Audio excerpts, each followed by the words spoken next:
이번 시간에는 조직관리 리더십 중에 상황이론, 경로 목표 이론, 카리스마적 리더십, 거래적 변혁적 리더십, 경쟁적 가치 리더십, 칼리스 리의 리더십, 서번트 리더십, 피그말리온 리더십, 리더십 규율 이론, 셀프 리더십, 코칭 리더십, empower 리더십, 굉장히 많은 리더십에 대해서 함께 공부하는 시간을 갖도록 하겠습니다.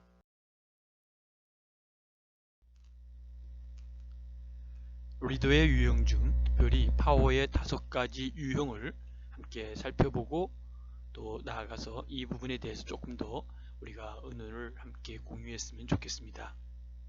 첫 번째 파워의 유형에는 강압적인 권력이 있습니다. 여기에는 처벌과 공포를 통해 다른 사람에게 영향을 미칠 수 있는 그러한 능력이죠. 예를 든다면 교통경찰관을 예를 들 수 있습니다. 두 번째 보상 권력은 상대방이 원하는 것을 제공할 수 있기 때문에 가지는 권력이다 라고 보는 것입니다. 예를 든다면 시험 성적에 대한 보상으로 지급되는 용돈, 이 부분은 보상적인 권력을 가지고 있습니다. 다음은 세 번째, 합법적 권력입니다. 이것은 자신의 지위에 따라 결정된 파워를 우리는 합법적 권력이다 라고 보고 있습니다.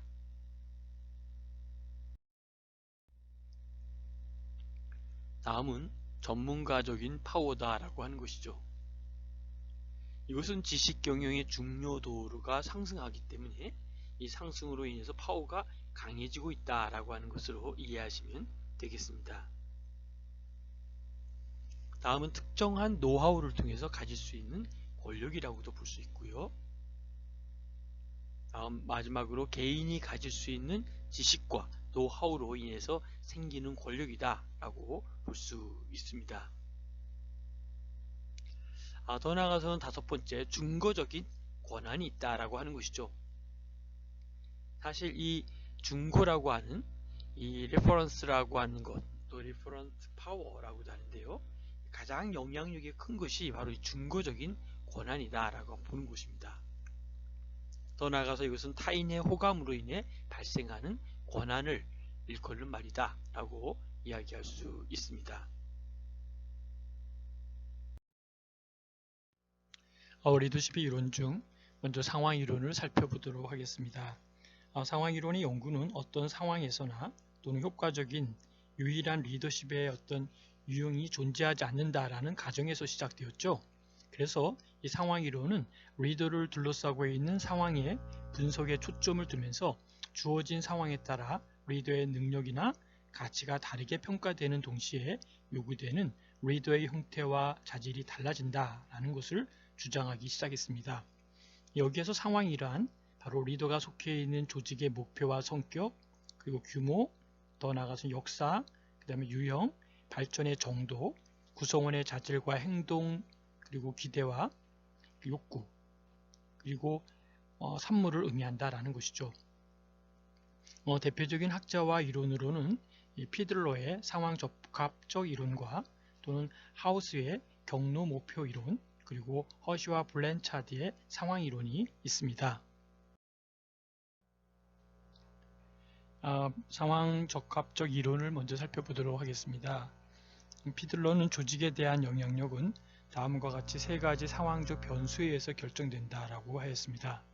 첫째는 지도자가 구성원들로부터 받은 존경과 신뢰의 정도를 의미하는 리더와 부하의 관계를 말하고 있습니다.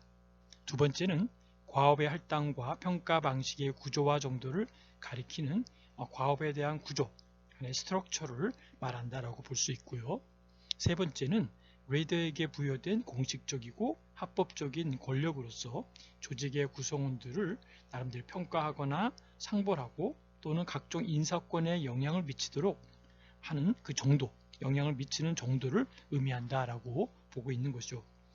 이와 함께 리더의 유형을 조직원과의 관계에 중심을 두는 관계 지향적 리더와 업무 성과 측면에 역점을 두는 소위 과업 지향형 리더로 분류하였다는 것이죠. 그러나 이 세 가지 상황적 조건은 서로 간에 상호작용을 해서 리더가 때로는 호의적인 상황 또는 비호의적인 상황에 처하게 되는데, 이러한 상황에서 두 가지 리더 유형 중 어떠한 유형이 더 효과적인지 밝혀내는 것이 이 이론의 특징입니다. 그리고 피들러는 리더십의 유형을 LPG라고 하는 약자를 썼는데요.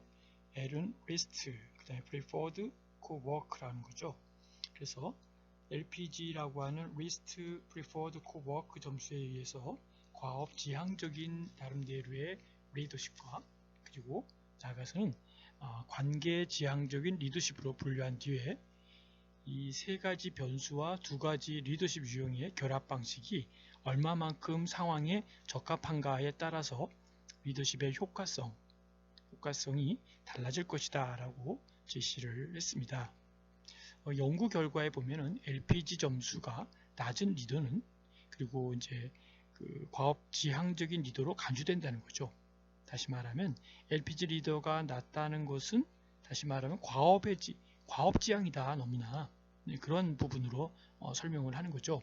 그리고 리더와 조직원 간의 우호적인 관계가 유지되고, 또 작업의 구조가 명확하게 제시되어 있고, 또한 리더에게 충분한 권한이 부여되어 있는 호의적인 상황이거나 또는 정반대로 비호의적인 경우에는 과업 지향적 리더십이 효과적이다 라고 보는 것이죠.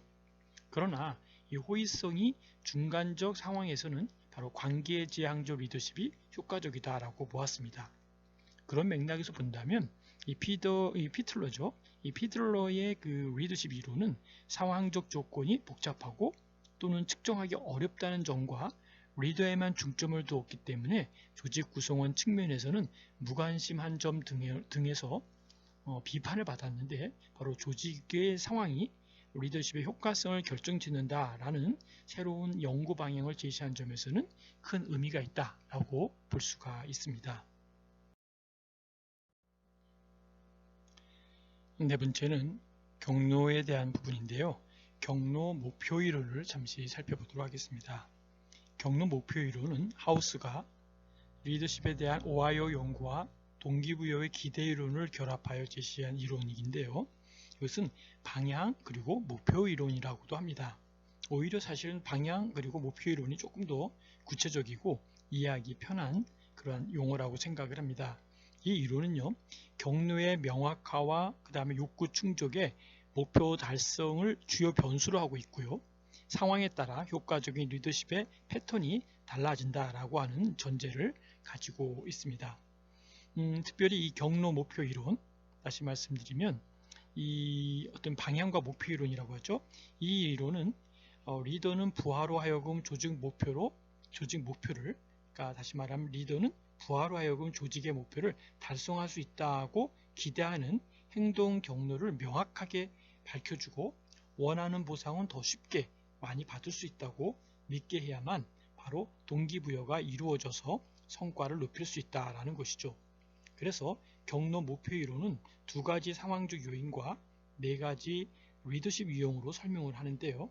두 가지 상황적 요인은 첫 번째는 부하의 능력, 성격, 그리고 동기와 작업 진단의 특성, 작업의 구조와 정도라는 것이죠. 두 번째는요, 조직 내의 규칙과 절차 등을 포함하고 있다라고 보는 것이죠. 그래서 하우스는 어떤 리더십 유형이 어떤 특정 상황에서 더욱 효과적인가를 연구한 결과 리더십을 바로 지시적 리더십, 지지적 리더십, 성취지향적 리더십, 참여적 리더십 네 가지, 다시 말씀드리면 지시적, 지지적, 성취지향적, 참여적 이 네 가지로 정리했다고 보고 있습니다. 첫 번째는 이제 지시적 리더십을 볼 수 있습니다. 지시적 리더십은 과업의 구조화 정도가 낮아서 업무 수행의 절차나 방법이 공식화되어 있지 않거나 부하들의 지식과 경험이 부족할 때에는 부하들의 활동을 세부적으로 분담시키고, 그리고 적극적으로 통제하고 또 조정할 수 있는 지시한다라는 뜻이죠. 지시적 리더십이 효과적이다라고 하는 것이죠.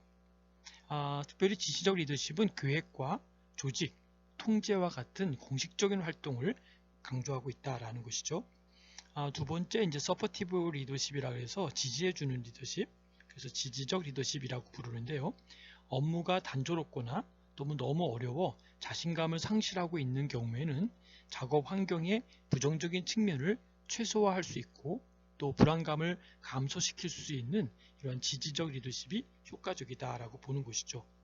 그 다음에 이 achievement라고 하는 성취죠. 성취 지향적 리더십은 과업이 구조화되어 있지 않을 때에는 부하에게 목표를 설정을 해주는 거죠. 설정하여 주고 이를 달성할 수 있다는 신뢰감을 갖게 하는 성취 지향적, 성취를 지향할 수 있는 그런 리더십이 효과적이다라고 보는 것이죠.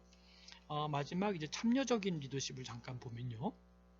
구조화되어 있지 않은 과업의 목표, 그리고 절차, 방법 등의 결정 과정에 부하를 참여시켜서 명백한 역할 기대를 제공하게 해서 목표 성취에 대한 기대를 높이려 할 때에는 바로 이러한 참여적 리더십이 효과적이다라고 볼 수 있습니다. 다음은 카리스마적 리더십을 볼 수 있는데요. 이 카리스마적 리더십은 사회학자나 정치학자, 역사학자 등에 의해서 1920년대부터 연구되기 시작을 했습니다. 그러나 1980년대에 들어와서 심리학자들에 의해서 활발한 연구가 이루어졌는데 이것은 미국의 기업들이 일본의 기업과 경쟁에서 뒤떨어지기 시작한 시기에 대변혁을 도모했던 시기와 맞물려 있어 관심이 고조되고 있습니다. 특별히 이 카리스마적 리더십은 리더가 어떤 독특하고 또 위대한 특징을 태어나면서부터 리더의 자질을 가지고 있다라고 하는 그러한 조직원의 지각에 근거하여 정의됐다라는 것이죠. 그래서 이 이론은 리더의 특성, 또 조직원의 특정 상황의 특성에서 다음과 같이 이제 세 가지로 큰 틀로 나누어서 볼 수 있습니다. 첫 번째는 카리스마적 리더가 되기 위해서는 추종자에게 비전을 제시할 수 있는 능력을 지니고 있어야 된다라고 보는 것이죠.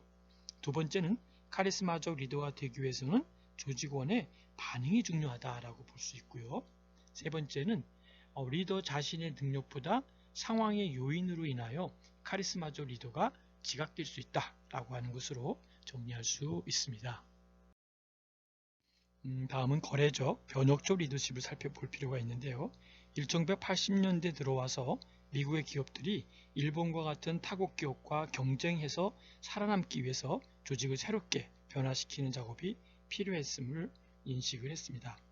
이러한 방법의 일환으로 리더의 능력에 초점을 맞추어 어떻게 하면 리더가 조직을 변화 또는 변화시킬 수 있을 것인가에 관심을 갖게 되면서 이로 인해서 조직을 변화하고 또 변혁시켜야 한다는 의미에서 거래적, 변혁적 리더십이 등장을 하게 됩니다.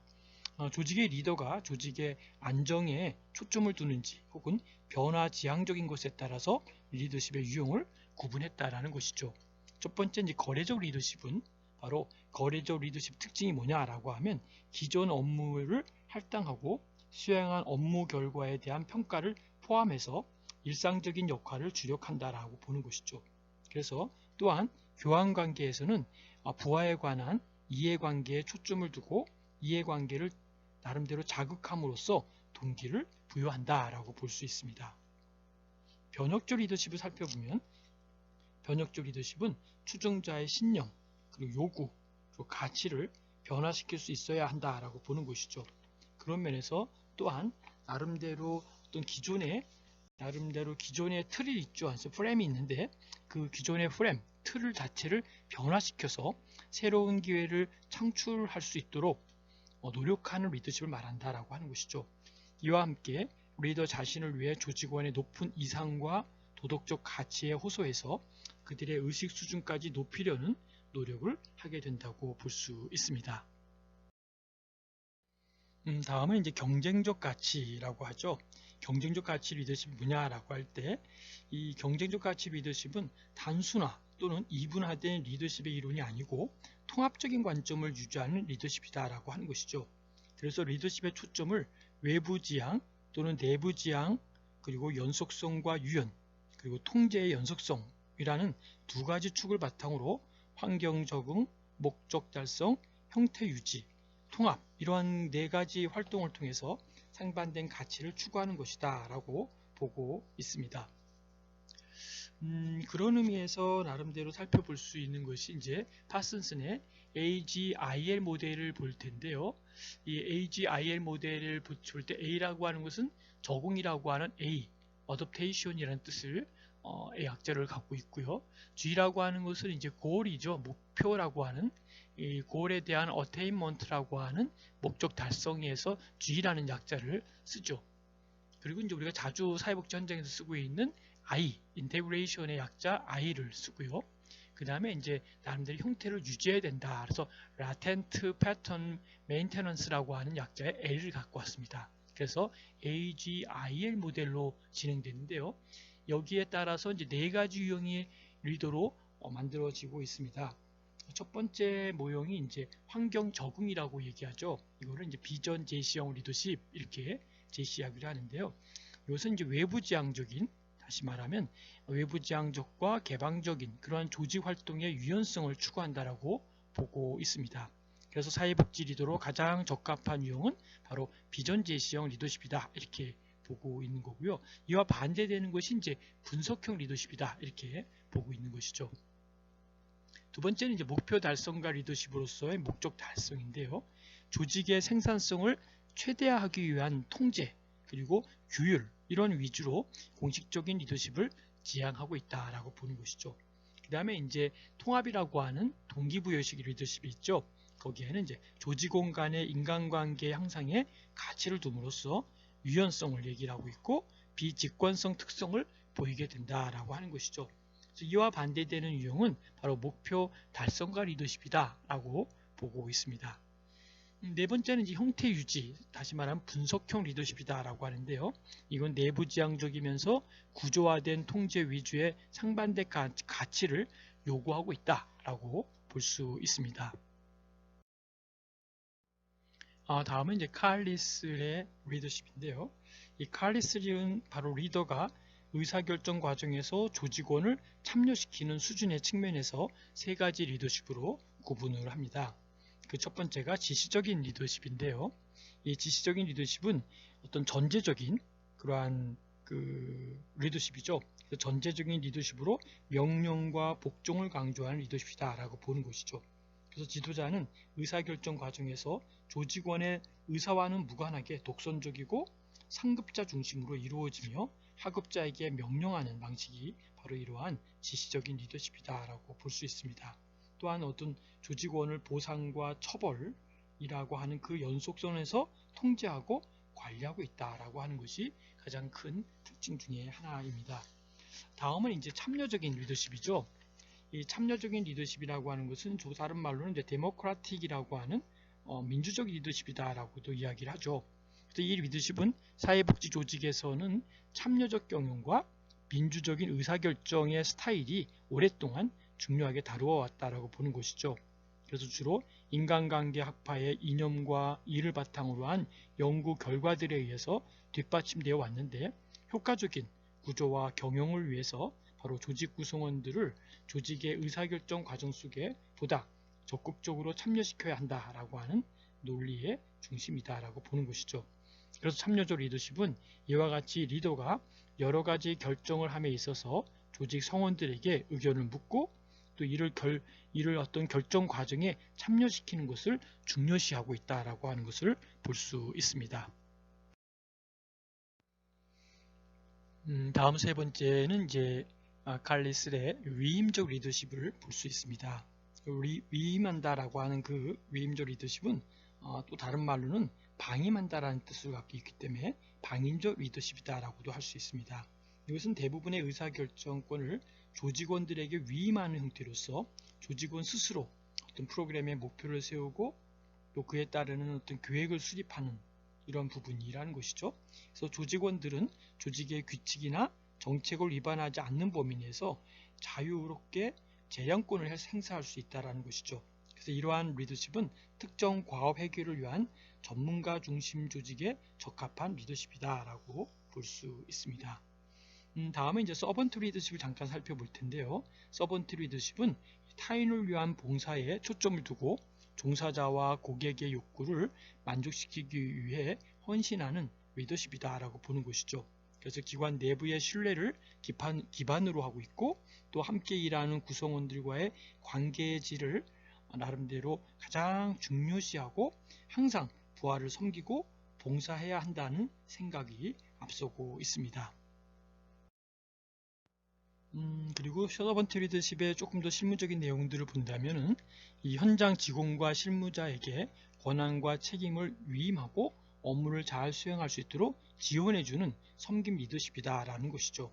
또 다른 말로는 서번트 리더십의 특성이 있는데, 경청, 공감, 치유, 인식, 설득, 개념화, 예지, 청지기, 타인의 성장에 대한 헌신이죠. 그리고 공동체감의 형성, 이 10가지를 포함하고 있다는 것도 서번트 리더십의 핵심입니다. 그리고 서번트 리더십은 리더가 부하 직원과의 수평적인 관계를 중시하면서 또 존중하고 업무의 창의성을 발휘하도록 지원함으로써 개인과 조직의 성장을 지향하는 특성을 갖고 있는 것이죠. 마지막으로 서번트 리더십은 인간 존중을 중심으로 갖고 있다는 것이죠. 그래서 인간 존중을 바탕으로 구성원들의 업무 수행에서 잠재력과 또 기량을 충분히 발휘할 수 있도록 도와주는 리더십이다 라고 보는 것이죠. 그리고 여러분들 많이 들어보셨겠지만 이 피그말리온 효과에 대해서 나온 리더십이죠. 그래서 피그말리온 리더십인데, 이 피그말리온의 효과는 한 개인의 기대와 또 다른 사람의 행동에 영향을 미친다는 것으로 기본 가정으로 볼 수 있습니다. 특별히 피그말리온의 리더 효과는 부하 직원의 성과에 대한 관리자의 기대가 높으면 바로 부하 직원의 생산성이 높아지고, 역으로 관리자의 기대가 낮으면 생산성이 낮아진다라고 하는 개념을 가지고 있습니다. 다음은 이제 좀 리더십의 귀인 이론이라고도 이야기를 하고 있죠. 이 리더십의 귀인 이론이라는 것은 바로 리더십을 나름대로 확장한 것인데요. 이 조직이 큰 성공을 하거나 또 큰 어려움을 겪으면 사람들은 그 원인을 리더십에서 찾는데, 바로 조직의 성과나 또 나름대로 직업의 만족도의 원인을 리더십으로 돌리는 것, 이것이 바로 리더십의 귀인 이론이다라고 하는 것이죠. 그 다음에 이제 우리가 많이 들어보셨겠지만 셀프 리더십이라는 말을 들어보셨을 겁니다. 조금 더 구체적으로 얘기를 한다면 자기 영향력을 행사하기 위해서 사용하는 행위, 그리고 인지 전략, 이 부분을 바로 셀프 리더십이다 라고 보고 있고요.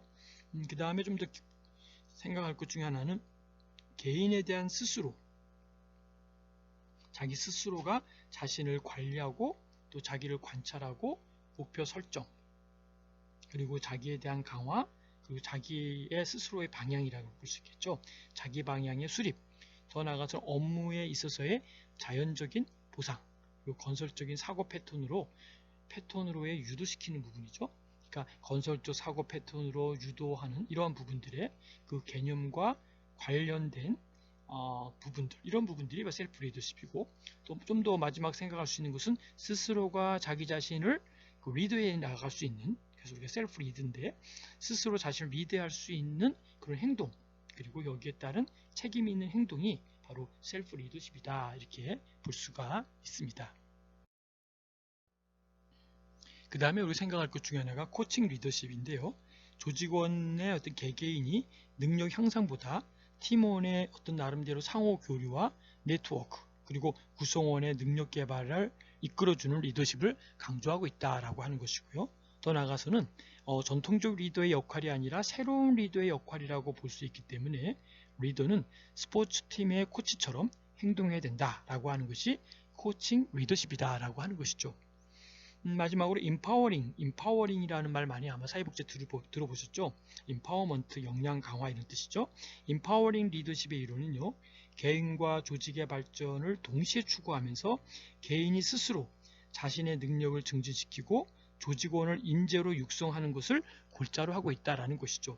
더 나아가서 리더는 조직 구성원에게 업무와 관련된 자율권을 보장하고 구성원의 잠재력을 극대화시키는 리더십을 발휘하는 것, 이것을 바로 우리는 인파워링 리더십이다, 이렇게 볼 수 있습니다. 이 사회 속에서 우리가 리더의 역할을 몇 가지 살펴보면, 먼저 리더의 역할을 감싸고 있는 소위 엔바이러먼트라 그러죠. 그래서 맨 위에 피플이라고 하는 국민이 있고, 왼쪽에 environment라고 하는 환경이 있고 또 오른쪽에는 work가 있고 그 다음에 밑에서 위를 바라보는 것은 organization이다 라고 하는 것이죠. 제일 좋은 것은 이것을 종합하고 통합하는 그런 의미가 제일 좋겠지만 그렇지 않다면 이 people이라는 영역과 environment와 work와 그리고 이러한 모든 것들이 organization이라고 하는 것으로 리더의 역할을 보다 더 견고하게 하고 보다 더 확실한 의미를 가질 수 있도록 하고 있다라고 하는 것을 기억하시면 되겠습니다. 리더의 역할을 다시 한번 정리하면서 마무리하도록 하겠습니다.